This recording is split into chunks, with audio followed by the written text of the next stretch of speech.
Kwa majina mimi naitwa Douglas Omwenga, lakini watu wengi wananijua kama Imamba. Mimi ni mkaji wa Kisii na hakika naweza kusema kwamba sisi tumeweza kukusanyika hapa katika uwanja wa Gusii Stadium kwa minajili ya kuweza kuombeleza na wale wetu ambao waliweza kupoteza maisha yao.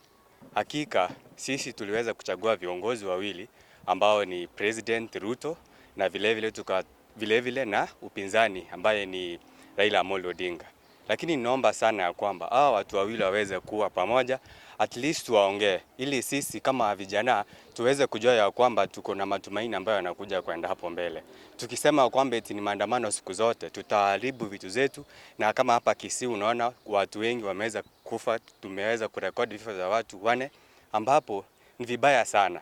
Tukiweza kuwa pamoja kama watu wamoja ili tuweze kufanya mambo kwa upamoja, itakuwa vizuri sana ili kuendeza hii nchi yetu ya Kenya. Sisi ndio leaders wa tomorrow kama viongozi. Hakika nyinyi kama viongozi na sisi tunaacha ili tujue mambo ambayo tutakuja kufanya hapo usoni.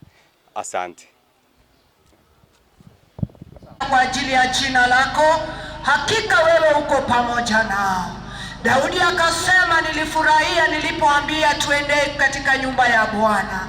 Ona Bwana, na kuomba na kutafuta uso wangu na kurejea kutoka katika njia zao mbovu.